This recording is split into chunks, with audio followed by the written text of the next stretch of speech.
Menteri Keuangan Sri Mulyani Indrawati buka suara menanggapi kabar jika beasiswa dari Kemendikti-Saintek seperti KIP Kuliah terkena pangkas akibat efisiensi anggaran. Secara tegas, Sri Mulyani menyatakan informasi tersebut tidak benar. Sri Mulyani menyatakan pada tahun 2025 ini anggaran KIP Kuliah mencapai Rp14.069 triliun dan anggaran ini akan dialokasikan kepada 1.040.000 mahasiswa.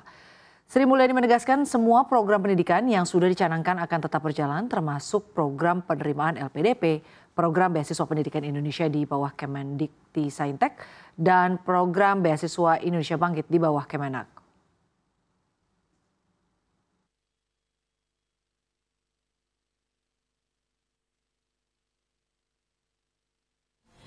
Jumlah anggaran untuk beasiswa Kartu Indonesia Pintar untuk 1.040.192 mahasiswa tersebut adalah sebesar Rp14.698 miliar. Anggaran tersebut tidak terkena pemotongan dan tidak dikurangi. Dengan demikian, seluruh mahasiswa yang telah dan sedang menerima beasiswa KIP Kartu Indonesia Pintar dapat meneruskan program belajar seperti biasanya. Sementara itu beasiswa lain yang sedang berjalan yaitu 40.030 siswa beasiswa penerima LPDP Kemendikti-Saintek yaitu beasiswa pendidikan Indonesia dan beasiswa Indonesia Bangkit di bawah Kementerian Agama juga tetap berjalan sesuai dengan kontrak beasiswa yang sudah dilakukan. Menteri Keuangan Sri Mulyani Indrawati meminta agar kebijakan efisiensi anggaran tidak memberikan pengaruh terhadap uang kuliah tunggal. Sri Mulyani mengatakan efisiensi di bidang pendidikan hanya menyasar pada aktivitas perjalanan dinas, seminar, dan kegiatan seremonial lainnya. Hal tersebut ia sampaikan dalam konferensi pers di gedung DPR RI hari ini, Jumat 14 Februari 2025. Maka dari itu diharapkan tidak ada kenaikan UKT yang pastinya akan menjadi beban bagi masyarakat.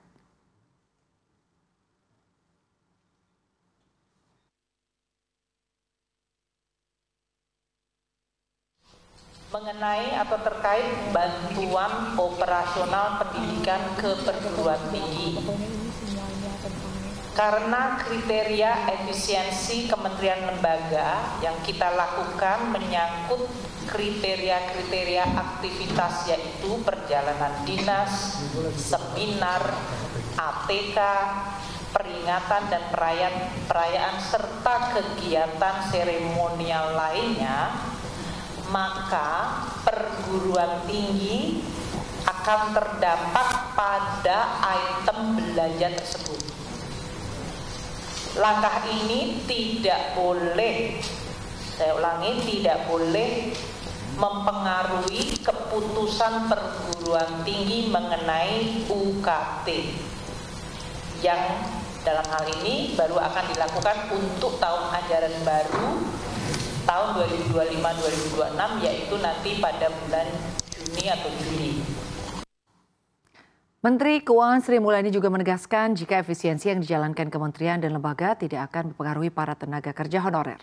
Karena itu, para tenaga kerja honorer dipastikan masih akan tetap bekerja melayani publik. Kami memastikan bahwa langkah efisiensi atau dalam hal ini rekonstruksi dari anggaran kementerian lembaga tidak terdampak terhadap tenaga honorer. Untuk itu akan dilakukan penelitian lebih lanjut langkah efisiensi kementerian lembaga tersebut agar tidak mempengaruhi belanja untuk tenaga honorer dan tetap menjalankan sesuai arahan Presiden yaitu pelayanan publik yang baik.